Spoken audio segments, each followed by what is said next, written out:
inviting someone that can maybe show us how you can leverage the so much talked about ChatGPT in the hotel operations.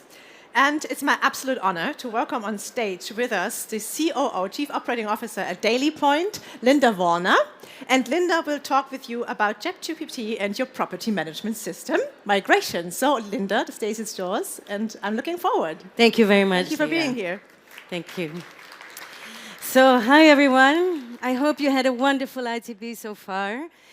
I certainly love it. It is my 16th ITB, and it's my 23rd year in hotel technology, PMS, and now central data management since only a year, almost a year. So you can imagine I'm very passionate about the topic. And you might ask yourself, why change from PMS after so many years to central or CRM or central data management? Of course, because I love to solve the problems that we have in the industry. And what is ahead of us and the opportunities that we have with artificial intelligence, or specifically generative AI, is amazing. And frankly, I don't think that we are very good at it yet. Now, let's see if my presentation is here. Fantastic. So before I start, how many hoteliers in the audience? Oh, great, great. Happy to see you here. So, as you know, last year something happened that really has the capability to change our lives forever. ChatGPT was released by OpenAI, and I want to ask, how many of you have ChatGPT app on your mobile phone right now? So I would not, maybe like 30% raise their hands. This is not enough, right? So why are we not all embracing that opportunity? There's been so many discussions in media. We know what it can do, right? It can generate texts, can generate content. It even can generate images and videos. It can do all these things for us. But we also have fear for it. And I like to remind you, I like to compare it as well with revenue management. If you think back like 15 years ago, everybody was like, oh my God, revenue management, no, I'm the GM, I know what price to sell, right? Somebody recognized that in the room? I have the feeling we're on the same spot now. I hope it's not going to take that many years for people to adapt as it did for revenue management. But the fear is in us for change, and it's fully understandable. And I think especially with what we're seeing now, there's so many complexities in it. They maybe spoke about privacy and GDPR and everything around that topic, but also proprietary rights. You know, what is AI reading? It's just, you know, it's reading the internet. It's also reading a lot and learning a lot of garbage. So how is it going to evolve? How can we trust it? Well, I'm an optimist, okay? And I like to take chances, perhaps. And I also think that the best comparison with this is to compare it with the arrival of the washing machine.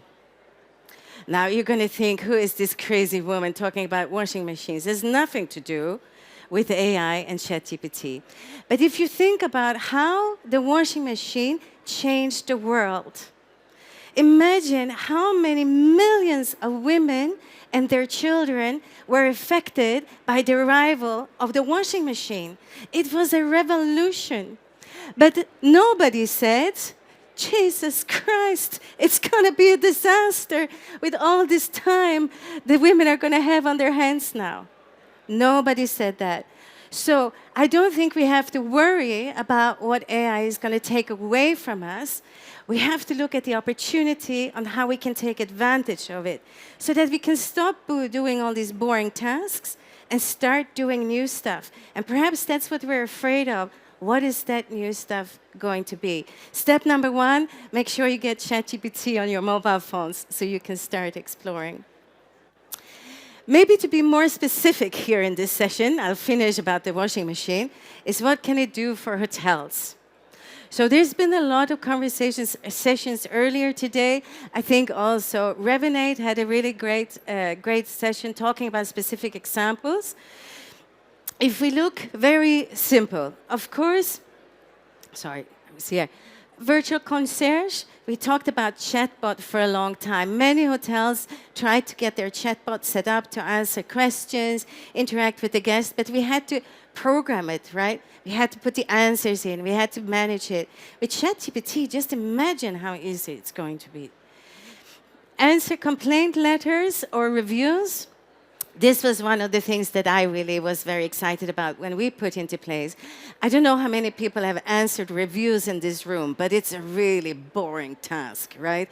You get all these reviews coming in, and you have to answer them in a little bit different way, using different words, be sincere and all that. So one of the first things that we did was to implement ChatGPT to respond to reviews. But not automatically, of course. I know hoteliers, let's take it cool, right? We want to see what it's writing, we want to adjust it a bit and all that, of course. But really helpful time saver. And imagine what we could do when we don't have to sit and manually write all those responses to the reviews. Create website content, both images, text, everything. Predict demand. Imagine what AI can do also in revenue management, right? How exciting is that? Then translation, okay. It is also one of those really boring tasks. I hope there's no professional translators here in the room, but it is a boring task that is very costly, takes a lot of time. Imagine how much more translation we can get done if the rough stuff was done by ChatGPT. Most importantly, perhaps, is the personalization aspect.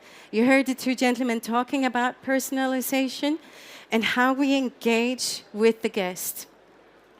The guest expects from us a personalized experience. I like to compare with retail. You know, when we go and we do shopping, and let's forget about Amazon and all those big ones. If you go to any, normal retail shop, you buy something, you always get the web overlay that says, sign up here, get you 10% discount. They start asking you small little question, what's your gender, what's your age, do you have kids, blah, blah, blah, blah. If you don't buy, then a few hours later, maybe the next day, you get an email that says, hey, you forgot something in your basket. Which hotel is doing that? Not many. We're behind, and we need to get with the program. We need to create those digital experiences. So, what does AI need to do all of those things? Of course, what it needs is data, right? And it is not, like I say here, data is not the new black, right? It's everything. We've talked about that already for a number of years. We said data, data, data. But with the arrival, really, of ChatGPT and generative AI is the first time I think everybody can really understand what we can use our data for. And the data is yours, hoteliers' data. You already have it. You accumulate data. The biggest part of it is in the PMS, because that's where you consolidate. You have your profiles.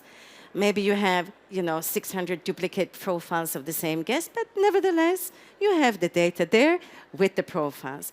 You get it from your point of sale, from your spas, F&B outlets. You get it from your Wi-Fi, table booking systems. You get a lot of data into your PMS, and it's yours. Now, coming back to the title of this session, which I guess the reason that you are here, is about PMS migrations. So let's talk about that for a second, because the PMS landscape has also changed radically in the last 10, 15 years. There's a lot of amazing PMS vendors out there, and it seems, for hoteliers, really hard to choose. Back in the days, hotels would pick a PMS, and they would stay with it for 10, 15 years. Nothing changed. Now, it seems, I won't say it's like changing socks or underwear, but hoteliers are not so reluctant anymore to make that PMS change. And on top of it, a lot are moving from on-prem systems into the cloud. Now, we talked about ChatGPT, we talked about the importance of data. Now, let's imagine that you are going to change your PMS. And there you are, you found it, the next best thing from, sliced bread, the best PMS you've ever seen. It's user-friendly, it's in the cloud, it's GDPR compliant, All happy days.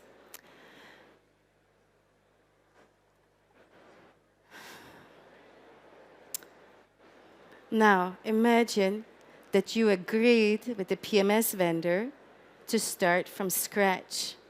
There is not going to be any data migration.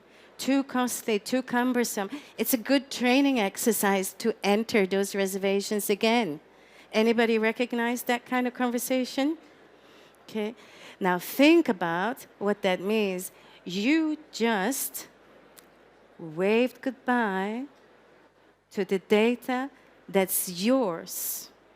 It's your unique, amazing data that you spent years to collect. It's those profiles with all their behavioral patterns just flew away. Think about that for a second. So, of course, if you're already set up with a central data management platform or you have some kind of CRM, maybe you have a central guest profile. But in my experience, it is the fewest that are that lucky that they're that well organized yet. So, in a digital hospitality world, data migrations are no longer optional. You as hoteliers need to demand that you can take your data with you, either through the PMS migration tools, through a third party that can transfer the data for you, making sure you have a CRM or some kind of central data management platform connected to your PMS before you make the move to your new PMS. But please, for the love of God, don't say goodbye to your data. Make sure that you find a way to take it with you. And most of the PMS companies offer some sort of data migration.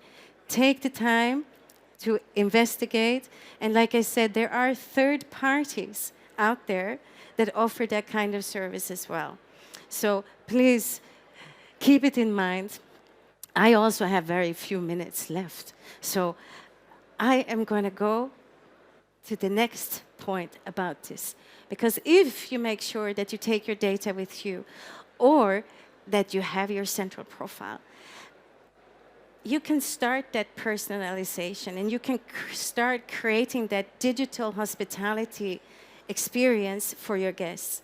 And I like always to say, when the guest comes to a hotel, it is like the hotel has this love affair with this guest. It's amazing. You do everything for the guest. You know what temperature he wants in his room. If he's upset, you give him free drinks in the bar. You teach all your staff to smile, you know. It's fantastic. But then he leaves, and it's just over. At least, maybe if he's lucky, he gets a survey, or he might also get a generic newsletter. That's usually what happens. But we need to be better. We need to really start as a community, both from a vendor side, but also for you to be brave and jump into it, to create this next stage of hospitality. And for that, I'd like to round off, and I'd like to give you a big, nice compliment, because hotels are best at hospitality. But please, after this session, take some time and ask yourself if you are also the best at digital hospitality. And that's it from my side. Thank you very much. Thank you so much. Linda Wallner, Chief Operating Officer at Daily Point. Linda, that was amazing.